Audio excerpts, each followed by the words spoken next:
नमस्कार, शब्द सांची विंध्य के समाचार बुलेटिन में आपका स्वागत है। शुरुआत करते हैं हेडलाइन से। रीवा पुलिस थानों में जब्त वाहनों की करेगी नीलामी, 640 वाहन चिन्हित। रीवा में तेज रफ्तार कार ने छात्र को मारी टक्कर, हालत गंभीर। वाटर पार्क में परिवार के साथ मारपीट, डीआईजी से शिकायत। रीवा में नशे में धुत कार चालक ने स्कूटी सवार को मारी टक्कर, एक की मौत। रीवा में तेज रफ्तार बाइकों की भिड़ंत में 3 युवकों की मौत। जिला स्तरीय स्विमिंग कंपटीशन में अर्णव भट्ट ने हासिल किया प्रथम स्थान। रीवा में शुरू होगा स्टील बर्तन बैंक। मऊगंज में आकाशीय बिजली गिरने से एक व्यक्ति की मौत। सतना में देर रात सूत्र सेवा बस में लगी आग, धमाके से दहशत में आए लोग। 30 साल में विलुप्त हो जाएगी चित्रकूट की पवित्र मंदाकिनी नदी। शहडोल में डॉक्टर ने जांच दल को बका दिखाकर दौड़ाया। एमपी में 28 मई तक आंधी बारिश का अलर्ट।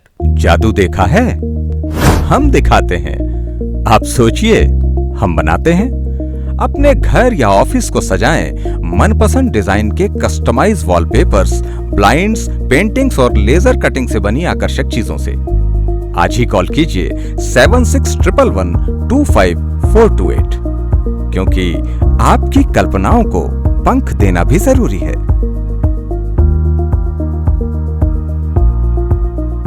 रीवा जिले के विभिन्न थानों में जब्त लावारिस वाहनों की पुलिस विभाग द्वारा नीलामी की जाएगी। दरअसल पुलिस थानों में बड़ी संख्या में लावारिस वाहन जब्त होते हैं। कई बार बदमाश चोरी के बाद वाहनों के इंजन नंबर व चेचिस नंबर क्षतिग्रस्त कर देते हैं, जिसके बाद उनके मालिकों का पता नहीं चल पाता है, जो सालों तक थानों में ही पड़े रहते हैं।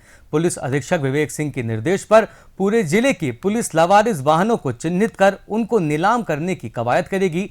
करीब 640 वाहन चिन्हित किए गए हैं, जिनको नीलाम किया जाएगा। इनमें सबसे ज्यादा वाहन थाना सामान में है कि हमारे थानों में बहुत अधिक वाहन और जब्त सामग्री बहुत अधिक थी, और जिसको लेके हम पिछले 1 महीने से काफ़ी इसमें हम वर्क कर रहे हैं, काम कर रहे हैं।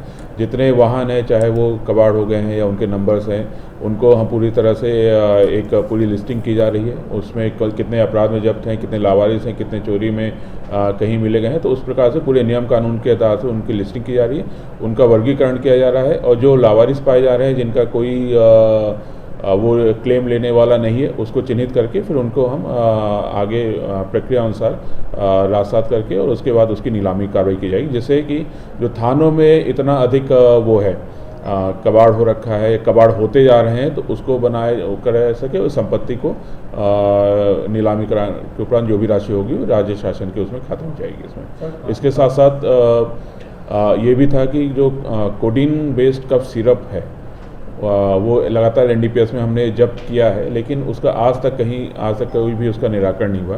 तो उसको लेके भी हमने एक मुहिम स्टार्ट की है। उसको जितने भी पुराने पिछले 8-9 साल के जो भी केसेज हैं, सभी को निकाल रहे हैं और उनका भी हम निराकरण स्टार्ट करें, क्योंकि उन्होंने जो ये एनडीपीएस की कफ सिरप्स हैं, इसकी भी थाने में बहुत अधिक मात्रा में रखे हुए हैं और काफ़ी अधिक वहाँ पे जगह ऑक्यूपाई की जा रही है। रीवा शहर के विश्वविद्यालय थाना क्षेत्र में रविवार की सुबह एक तेज रफ्तार कार चालक ने पैदल जा रहे छात्र को टक्कर मार दी। हादसे में छात्र गंभीर रूप से घायल हो गया। दुर्घटना के बाद स्थानीय लोगों ने कार चालक को घेर लिया, जिसके बाद ड्राइवर अपनी गलती मानते हुए घायल छात्र कार में बैठाकर उपचार के लिए अस्पताल ले गया। हादसा जनता कॉलेज के गेट के पास हुआ। घायल छात्र के दोस्त ने बताया कि वह कोचिंग से वापस घर लौट रहा था, तभी हादसे का शिकार हो गया। बेला में स्थित वाटर पार्क में घूमने आए एक व्यापारी और उनके परिवार के साथ सिक्योरिटी गार्ड्स द्वारा मारपीट का मामला सामने आया है। पीड़ित परिवार ने डीआईजी कार्यालय रीवा में पहुंचकर पूरे मामले की शिकायत की। जानकारी के मुताबिक रेस्टोरेंट संचालक परिणय चौधरी और उनकी रिश्तेदार सुगंधा श्रीवास्तव ने बताया कि शुक्रवार को भतीजे सारांश का जन्मदिन मनाने के लिए वे बेला स्थित वाटर पार्क में गए थे। सभी ने एंट्री फीस देकर प्रवेश किया और नहाने से पहले अपना सामान सुरक्षित स्थान पर रख दिया। जब कुछ देर बाद वे लॉकर देखने पहुंचे तो उनका सारा सामान, जिसमें जरूरी कागजात, मोबाइल और पैसे थे, वो भीगे हुए मिले। सुगंधा श्रीवास्तव ने जब वाटर पार्क प्रबंधन से शिकायत की तो कहासुनी हो गई। इसी दौरान ब्लैक टी शर्ट पहने सिक्योरिटी गार्ड्स ने उन पर डंडों से हमला कर दिया। गार्ड्स ने महिलाओं और मासूम बच्चों तक को नहीं छोड़ा। वहीं इस मामले में डीआईजी राजेश सिंह चंदेल ने मामले की जांच कर दोषियों पर कार्रवाई करने की बात कही है। सिक्योरिटी लिखा हुआ था उसको टी शर्ट पे, डंडा लेके आया, वहां से चिल्ला रहे कौन है, कौन है, कौन यहाँ झगड़ा करने आया है, कौन है बताएं। अभी लेके आया और हम लोग थोड़ा इसको शांत करने लगे, तो हम लोगों से महिलाओं से अभद्रता करने लगा। हमारे बच्चों को, हमको, हमारे जो जेंट्स है, पुरुषों को, सबको डंडे से मारने लगा। बहुत लोगों को, मेरे को भी देखी, यहाँ पे एक चोट आई है, मेरे हस्बैंड को मारा है, मेरे जेठ जी को मारा है, उनके बेटे को मारा है, सबको, छोटे बच्चों को नहीं छोड़ा उन्होंने। रीवा में सिलपरा के समीप बीती देर रात एक कार चालक ने स्कूटी सवार 2 लोगों को टक्कर मार दी, जिसमें से एक की मौत हो गई जबकि दूसरा गंभीर रूप से घायल है। हादसे की सूचना पर पहुंची बिछिया थाना पुलिस ने कार को जब्त कर लिया है। वहीं घायल को उपचार के लिए संजय गांधी अस्पताल में भर्ती कराया गया है। घटना के संबंध में मृतक राजीव सिंह परिहार निवासी खुटेही के रिश्तेदार शिवेंद्र सिंह ने बताया कि राजीव गाड़ी की बुकिंग को लेकर डिहिया गए थे, जहां से देर रात करीब 11 बजे स्कूटी से राजीव अपने अन्य साथी के साथ वापस घर लौट रहे थे। इसी दौरान सिलपरा नहर के समीप कार ने स्कूटी को टक्कर मार दी, जिसमें राजीव की मौत हो गई। परिजनों ने बताया कि कार सवार युवक शराब के नशे में धुत था। टक्कर मारने के बाद युवक कार छोड़कर भाग निकला, जिसे पुलिस ने कब्जे में ले लिया। कार के अंदर शराब की बोतलें भी बरामद हुई हैं। पुलिस फिलहाल पूरे मामले की जांच कर रही है। रीवा जिले के बैकुंठपुर थाना क्षेत्र के पलहान गांव के पास शनिवार देर रात बड़ा सड़क हादसा हो गया। 2 बाइकों की टक्कर में 3 युवकों की मौके पर ही मौत हो गई, जबकि 3 अन्य गंभीर रूप से घायल हैं, जिन्हें संजय गांधी अस्पताल में भर्ती कराया गया है। प्रत्यक्षदर्शियों के मुताबिक दोनों तेज रफ्तार बाइकों पर 3 लोग सवार थे। पलहान गांव की चढ़ाई के मोड़ के पास दोनों बाइकों में आपसी भिड़ंत हो गई। टक्कर इतनी भीषण थी कि मौके पर ही 3 लोगों की जान चली गई। संजय गांधी अस्पताल के प्रवक्ता यत्नेश त्रिपाठी ने बताया कि हादसे में जितेंद्र रावत और मोहित रावत निवासी बैकुंठपुर और मुनिराज कोल निवासी हरदी की मौके पर ही मौत हो गई। हादसे में घायल राजीव सनी कोल और छेदी कोल को गंभीर हालत में संजय गांधी अस्पताल में भर्ती कराया गया है। रीवा में खेलो इंडिया के तहत आयोजित जिला स्तरीय स्विमिंग कंपटीशन में अर्णव भट्ट ने प्रथम स्थान हासिल किया है। उपरैटी निवासी अर्णव भट्ट कक्षा 5वीं के छात्र हैं। एक निजी स्कूल के स्विमिंग पूल में आयोजित इस प्रतियोगिता में बड़ी संख्या में प्रतिभागियों ने हिस्सा लिया। अर्णव भट्ट ने बताया कि इस कंपटीशन के लिए उन्होंने काफी तैयारी की थी। उनकी सफलता पर परिवारजनों ने हर्ष व्यक्त किया है। स्वच्छता एवं स्वास्थ्य के लिए हानिकारक सिंगल यूज प्लास्टिक की उपयोग को समाप्त करने के लिए रीवा में स्टील बर्तन बैंक की स्थापना की जा रही है। ये कार्य कल्पना कल्याण समिति द्वारा नगर निगम रीवा एवं मध्य प्रदेश प्रदूषण नियंत्रण बोर्ड के मार्गदर्शन में किया जा रहा है। सिंगल यूज प्लास्टिक के विकल्प के रूप में स्टील बर्तन बैंक की स्थापना महामृत्युंजय कॉम्प्लेक्स की दुकान नंबर 17 में की जाएगी, जहां से लोग सामाजिक तथा धार्मिक आयोजनों के लिए निःशुल्क स्टील के बर्तन ले जा सकेंगे।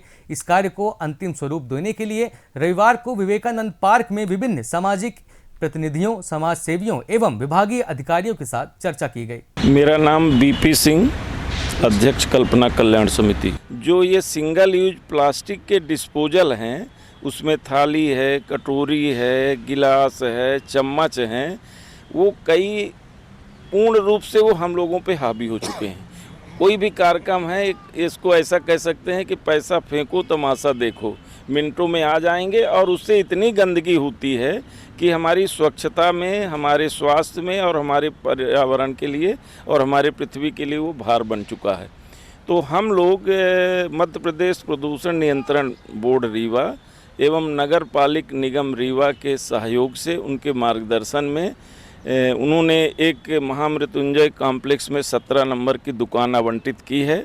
वहाँ एक बर्तन बैंक की स्थापना नगर निगम ने आवंटित, हाँ, नगर निगम ने, जी, जी। वहाँ पर हम लोग स्थापित करने जा रहे हैं। 1 तारीख से उसको बर्तन बैंक वहाँ पर स्थापित होना शुरू हो जाएगा।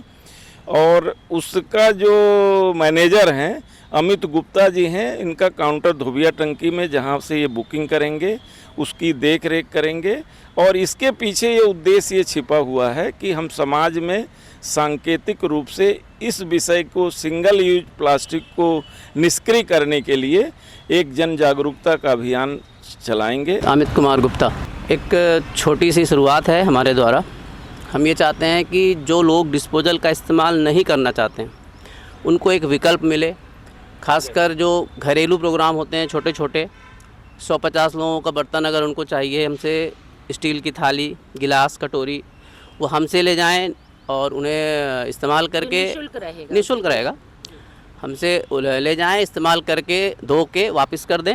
मैं ममता मिश्रा, कल्पना कल्याण समिति की मैं संयोजक हूँ, कार्यकारिणी की मेंबर हूँ। और हमने ये जो बर्तन बैंक की स्थापना की है, तो ये अपने समाज और पर्यावरण के हित को देखते हुए किया गया है, क्योंकि पर्यावरण में आप जैसे कि सभी को जानकारी है कि प्लास्टिक का यूज कर रहे हैं अपन, डिस्पोजल जो यूज कर रहे हैं या और भी जो पॉलीथीन वगैरह यूज कर रहे हैं, तो वो कितनी नुकसानदायक है।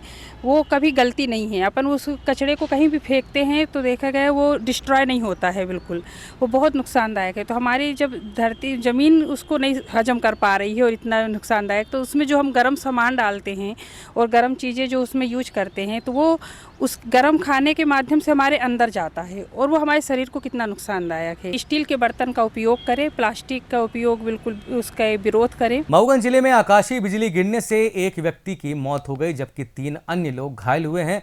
घटना शाहपुर थाना क्षेत्र के पहाड़ी गांव में हुई। पहाड़ी निवासी अजय सूंधिया अपने 3 साथियों के साथ खेत में काम कर रहे थे। शनिवार शाम बारिश शुरू होने पर चारों एक पेड़ के नीचे आकर खड़े हो गए। इसी दौरान आकाशीय बिजली गिरी और सभी उसकी चपेट में आ गए। आसपास के लोगों ने शोर सुनकर सभी को सामुदायिक स्वास्थ्य केंद्र पहुंचाया। अजय की गंभीर हालत को देखते हुए उन्हें संजय गांधी अस्पताल रेफर किया गया, जहां चिकित्सकों ने उन्हें मृत घोषित कर दिया। पुलिस ने बताया कि रात होने के कारण मृतक का शव अस्पताल की मर्चुरी में रखा गया और रविवार को पोस्टमार्टम के बाद शव परिजनों को सौंप दिया गया। सतना जिले के रामपुर बगलान थाना क्षेत्र के चकदही गांव में शनिवार देर रात सूत्र सेवा की खड़ी बस में आग लग गई। बस के टायर में लगी आग धीरे धीरे बढ़ती हुई डीजल टैंक तक जा पहुंची। डीजल टैंक में आग लगने से तेज धमाका हुआ, जिसकी आवाज से आसपास के लोग दहशत में आ गए। राहगीरों और ग्रामीणों ने तुरंत दमकल को इसकी सूचना दी। मौके पर पहुंची दमकल ने आग पर काबू पा लिया। रामपुर बगलान थाना टीआई संदीप चतुर्वेदी के अनुसार घटना के समय बस में कोई नहीं था। बस का कंडक्टर गांव के पंचायत भवन में सो रहा था। यह बस सतना से चकदही रूट पर चलती थी। चित्रकूट की पवित्र मंदाकिनी नदी के अस्तित्व पर गंभीर खतरा मंडरा रहा है। पर्यावरण विशेषज्ञों के अनुसार अगले 30 सालों में ये नदी पूरी तरह से विलुप्त हो सकती है। ग्रामोदय विश्वविद्यालय के पर्यावरण विभाग के प्रमुख प्रोफेसर घनश्याम गुप्ता ने 31 सालों की वैज्ञानिक अध्ययन में ये चिंताजनक निष्कर्ष निकाला है। बता दें कि मंदाकिनी नदी मध्य प्रदेश की 22 सबसे प्रदूषित नदियों में शामिल है। प्रोफेसर गुप्ता के अनुसार स्वस्थ नदी के 4 महत्वपूर्ण मानक होते हैं: जल प्रवाह, घुलित ऑक्सीजन, बायोकेमिकल ऑक्सीजन, डिमांड और न्यूट्रिफिकेशन। मंदाकिनी में ये चारों ही मानक चिंताजनक स्थिति में है। प्रोफेसर गुप्ता ने बताया कि नदी में छोड़े जा रहे सीवरेज पर लगाम नहीं होने के मौजूदा समय में मंदाकिनी में बीओडी की मात्रा खतरनाक स्तर पर पहुंच गई है। बताया जा रहा है कि मंदाकिनी नदी को बचाने के लिए प्रदेश के नगरीय प्रशासन एवं आवासीय मंत्री कैलाश विजयवर्गीय, जल संसाधन मंत्री तुलसीराम सिलावट एवं यूपी के जल शक्ति मंत्री स्वतंत्र देव सिंह की मौजूदगी में 25 एवं 26 मई को डीआरआई में विचार मंथन किया जाएगा। विशेषज्ञों की राय के बाद मंदाकिनी के घाटों पर जन जागरूकता अभियान भी चलाया जाएगा। अब देखना यह होगा कि जमीनी स्तर पर यह पहल कितनी कारगर साबित होती है। शहडोल जिले के धनपुरी सामुदायिक स्वास्थ्य केंद्र में गड़बड़ियों की जांच के लिए पहुंची टीम और बीजेपी नेता को डॉक्टर ने बका से डराते हुए दौड़ा दिया। दरअसल बीजेपी धनपुरी मंडल उपाध्यक्ष सूर्य प्रकाश रजक ने अस्पताल में हो रही वित्तीय अनियमितताओं की शिकायत वरिष्ठ अधिकारियों से की थी। इस पर सीएमएचओ कार्यालय से 2 सदस्यीय जांच टीम अस्पताल पहुंची। बयान दर्ज करवाते समय डॉक्टर सचिन कारकुर अचानक जांच टीम के सवालों से भड़क गए और कथित तौर पर टीम को हाथ में बका लेकर दौड़ा लिया। जांच टीम में शामिल डॉक्टर एसडी कंवर ने फौरन धनपुरी पुलिस को घटना की सूचना दी। वहीं डॉक्टर सचिन कारकुर का कहना है कि वह बका अस्पताल में लगे कचरे को हटाने के लिए लेके गए थे, उन्होंने किसी को दौड़ाया नहीं। डॉक्टर सचिन का आरोप है कि जांच टीम बिना किसी नोटिस के वहां पहुंच गई थी, इसीलिए उन्होंने कोई बयान नहीं दिया। इस मामले में थाना प्रभारी खेम सिंह पैद्रो ने बताया कि मामले की शिकायत मिली है और जांच की जा रही है। बात मौसम की करें तो नौतपा में इस बार आंधी बारिश वाला मौसम रहेगा। मौसम विभाग ने 28 मई तक मध्य प्रदेश में आंधी बारिश का अलर्ट जारी किया है। रविवार रात इंदौर, उज्जैन, ग्वालियर, जबलपुर समेत 40 जिलों में तेज आंधी चलने और बारिश होने का अनुमान लगाया है। बता दें कि 25 मई से नौतपा शुरू हो गया है, जो 2 जून तक जारी रहेगा। अमूमन नौतपा में भीषण गर्मी रहती है, लेकिन इस बार आंधी बारिश वाला मौसम ही चल रहा है। लगातार 24 दिन से प्रदेश में कहीं न कहीं बारिश हुई है, या फिर आंधी चली है। इसी के साथ ये समाचार बुलेटिन समाप्त हुआ। कल फिर मिलेंगे नई खबरों के साथ। जुड़े रहिए शब्द साँची विंध्य से, और विंध्य से जुड़ी तमाम खबरों के लिए हमारे चैनल को सब्सक्राइब जरूर करें। अपने आसपास की खबरें हम तक पहुंचाने के लिए नीचे स्क्रीन पर दिए नंबर पर आप संपर्क भी कर सकते हैं। धन्यवाद।